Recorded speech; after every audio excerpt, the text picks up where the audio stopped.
Validation in this league from winning. How nice was it to do it this way, where you had to come up with big play after big play in the fourth quarter?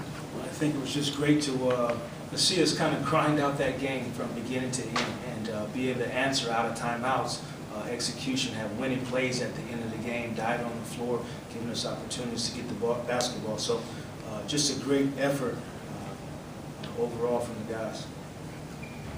Coach, just 7 guys tonight. Is that something that maybe you thought about doing, shortening the rotation going into the game, or is that something that developed over the course of the game? Just how did that happen? It was a little bit of a thought process, Evan, of the game. The thought was there coming into the game, shortening the rotation, just spinning the bigs a little bit and spinning the smalls. And that's a team that, it's got veterans on the team with Wallace and Jeff Green, and a lot of areas would have presented matchup problems for us throughout the course of the game. And even though you shortened the rotation, you still played Kyle Quinn tonight. How huge was he for you in the first half and even down the stretch? Yeah, I continue to tell the guys that at the end of the day, you want the respect and trust of the coaching staff and your teammates, and he's earning that. He's first sub into the game today, and he's doing a lot of good things for us. And I think the game is slowing down a little bit for him. Decision making. He has an ISO, a busted play at the top of the key tonight against Olenek, and doesn't panic, gets to the rim, gets fouled. So I think we're seeing some growth from Kyle Quinn. In the first quarter, they outscored you 26-18. Second quarter, you come back, you outscore them by 15. What changed from the first quarter to the second quarter? Well, they made some tough shots at the beginning of the game. I think Avery Bradley started out pretty hot, making some jumpers. We adjusted a little bit of how we were covering him. I think that helped us. And overall, then we were able to score a little bit. We got the pace of the game. We talked about that in huddle, just increasing the pace of the game a little bit. Jacque, 36 free throws attempts. That's most in a long, long time. What's that a sign of? I think it's a sign of sharing the basketball. I think that was one. The fact that we were able to get the ball moving from side to side and really get them on their heels a little bit and attack the rim.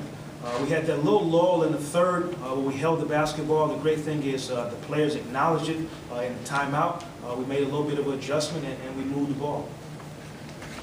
You might have been asked this. You only played 7 guys. Was that just the product of the game? You wanted to get off the schneid, or you're getting prepared for the playoffs, or what was that? Just the 7 guys? I told Evan that it was a little bit of thought process before the game going into it. As the game developed, there were some matchups that I thought to keep in our favor. I needed to shorten the rotation tonight.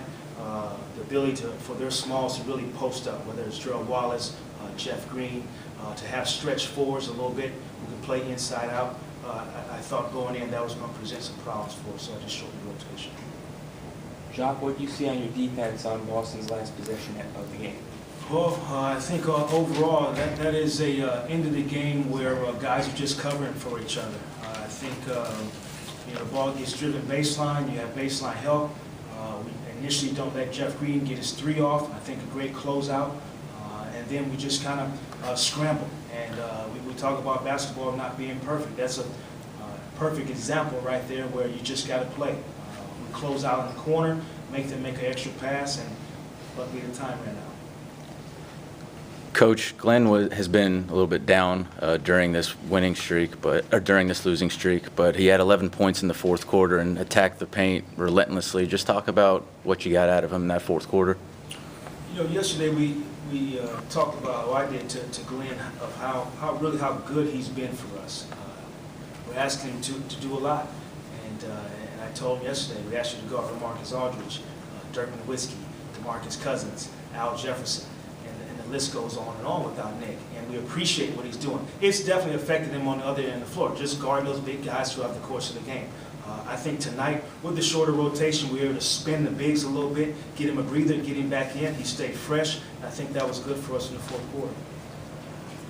Coach, everyone but each one had more than 5 rebounds or more tonight. Was that something that you stressed that everyone needed to kind of combine and rebound better with Nick out still? That probably was the last thing I said going out of the huddle before the game, is that the Smalls had to rebound for us.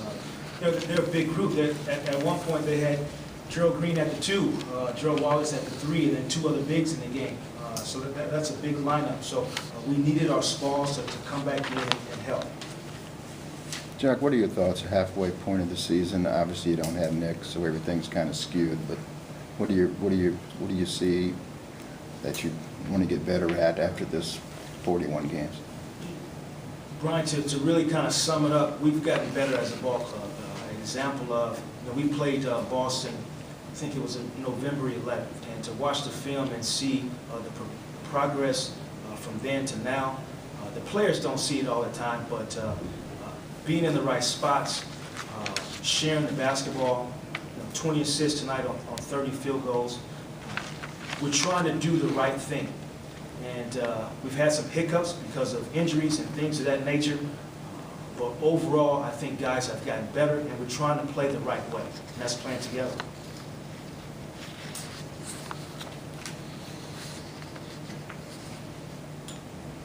Second half of the season, any thoughts of making any changes, considering where you are in this rebuild? Oh, I leave all that up to Rob as far as personnel changes, as far as getting guys back to healthy to play. There's going to be another adjustment period for us then when Ronnie gets back, when Nick gets back, and so unfortunately we'll have to do some adjustments as far as on the floor when those two come back. In the team's first 41 games, you guys have had your struggles in close games. Tonight wasn't the prettiest finish, obviously, but what does it mean for this group gaining confidence in those situations that they were able to find a way and pull it out tonight and execute it? Yeah, you take our last probably 3 close games and you see the progression of maybe how bad we were, in the first of those 3. Then you take the one in the middle, and now you come to tonight where execution on the offensive end of the floor, out of timeouts, we got scores every time. At least we executed, got to the foul line. We made winning plays at the end of the game. Glenn diving on the floor and Vic diving on the floor, Glenn getting a rebound, those are winning plays. And so for us to be in that environment, to go through a Chicago 3 overtime game, that helped us tonight. What was the rationale tonight going with only 7 guys? I'm gonna send you a party. Like I told Evan and Brian, and I'm gonna tell you, I had the thought going into the game because of some of those matchups. Their stretch bigs, their ability to post up, drop the ball down to Green, which gave us problems anyway, and also Gerald Wallace. So just shorten the rotation because of matchups. That's it. Anyone else on that? Coach. Have a good